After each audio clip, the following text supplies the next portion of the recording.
নমস্কার, সুভদ্রা রান্নাঘরে আমার সকল দর্শক বন্ধুকে জানাই স্বাগত। আমি শিউলি। আজকে তোমাদের সামনে দেখো চিকেন নিয়ে এসেছি। তো আজকে আমি হাতে মেখে চিকেন রান্না করব। তো হাতে মাখা চিকেনের রেসিপি আজকে আমি তোমাদের সাথে শেয়ার করব।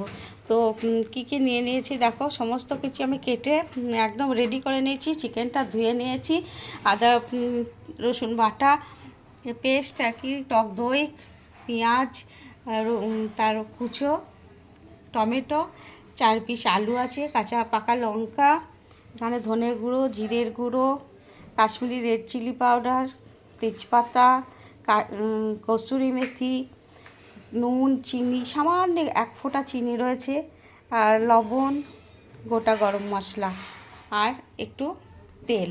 এই যে একটু সামান্য পরিমাণ মতো তেল, এইগুলো দিয়ে আমার রান্নাটা হয়ে যাবে। নমস্কার, সুভদ্রা রান্নাঘরে আমার সকল দর্শক বন্ধুকে জানাই স্বাগত। আমি শিউলি। আজকে আমি একটা চিকেনের প্রিপারেশন নিয়ে এসেছি। চিকেনটা আজকে আমি হাতে মেখে চিকেন রান্না করব।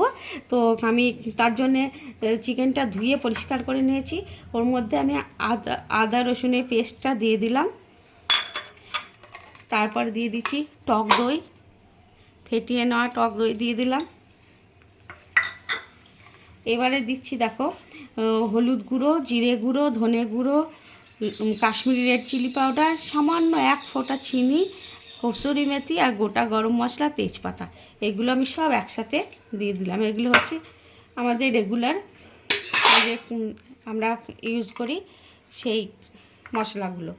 আর এখানে কতগুলো পেঁয়াজ কুচো রয়েছে, কাঁচা পাকা লঙ্কা রয়েছে, টমেটো কুচো রয়েছে। এগুলোকে দিয়ে আমি ভালো করে মেখে নেব। আর এই যে তেল, পরিমাণ মতো তেল, 1 টেবিল স্পুন 2 টেবিল স্পুন আমি তেল দিয়ে দিলাম। এবার এটাকে আমি ভালো করে হাতে করে চটকে মেখে নেব। ভালো করে আমি মাখি আগে। আমি আলু 4টে দিয়ে দিলাম, সব একসাথে সুন্দর। দেখো মাখাটা খুব সুন্দরভাবে হয়েছে, মাখাটার উপর নির্ভর করছে। এবারে আমি এটাকে ভালো করে চাপা দিয়ে রেখে দেব।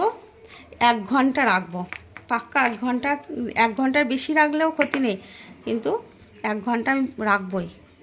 থাকলো, এখন আমি এটাকে চাপা দিয়ে রেখে দিচ্ছি। আমি এবারে ম্যারিনেশনটা খুলে দেখছি।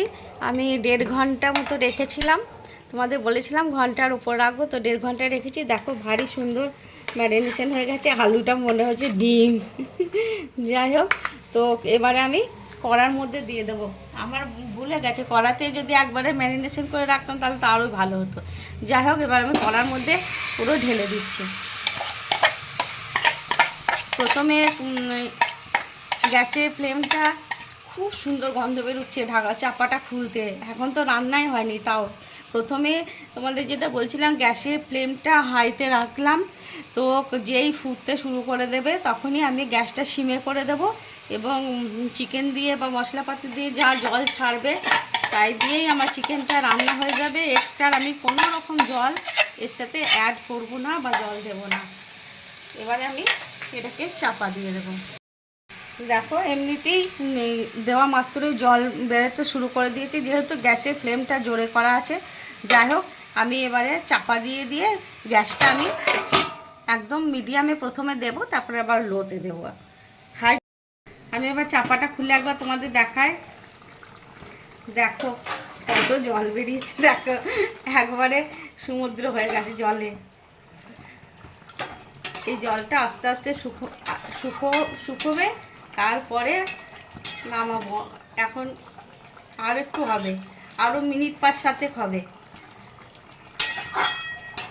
দেখতে অসম্ভব সুন্দর হয়েছে এবং খুব সুন্দর গন্ধ বেরোচ্ছে। তোমরা এইভাবে একবার অবশ্যই বানাবে। আর যারা বানিয়েছো তারা তো জানো, আর যারা বানাওনি তারা একবার বানাবে, বানিয়ে খেয়ে দেখবে এবং আমাকে কমেন্ট করে জানাবে। যাই হোক, আমি আর একটু চাপা দিয়ে দিচ্ছি। আমি এবার আর একবার খুলছি। খুব ভারী সুন্দর হয়েছে। যাই হোক, এইটুকু গ্রেভি থাক, তারপরে আমি কিছুক্ষণ বন্ধ করে রেখে দেবো স্ট্যান্ডিং টাইমের জন্য। তখন আমার আলুতে একটু রসটা টেনে নেবে। আমি একটু আমার হোমমেড গরম মশলা গুঁড়ো ছড়িয়ে দিলাম, আর একটু ধনেপাতা কুচো দিয়ে দিচ্ছি ওপর থেকে। ব্যাস, এবার আমি গ্যাসটা অফ করে দিয়ে কিছুক্ষণ রেখে দেবো, রেখে দিয়ে তোমাদের সার্ভ করে দেখাবো। তাহলে আমি বন্ধ করে দিলাম। আমার হাতে মাখা চিকেন রেসিপি রেডি এবং সার্ভ করে দিয়েছি। দেখো অসম্ভব সুন্দর হয়েছে, মানে দেখতে যত কালারফুল হয়েছে, খেতে স্বাদেও অনবদ্য হয়েছে, আর তেমনি সুস্বাদু, মানে সুগন্ধ বেরোচ্ছে একটা। তো একদম আমি বেশি কিছু মশলা দিইনি, যেগুলো একদম সিম্পল ঘরের প্রতিদিনের রেগুলার মশলা দিয়েই বানিয়েছি। যাই হোক, তোমরা এই রেসিপিটা একবার অন্তত প্লিজ তোমরা বানিয়ে খাবে, খেয়ে আমাকে কমেন্ট করে জানাবে তোমাদের কেমন লাগলো। আর তোমরা সবাই ভালো থাকবে, সুস্থ থাকবে, তোমাদেরকে সকলকে অসংখ্য অসংখ্য ধন্যবাদ, অনেক অনেক ভালোবাসা, নমস্কার।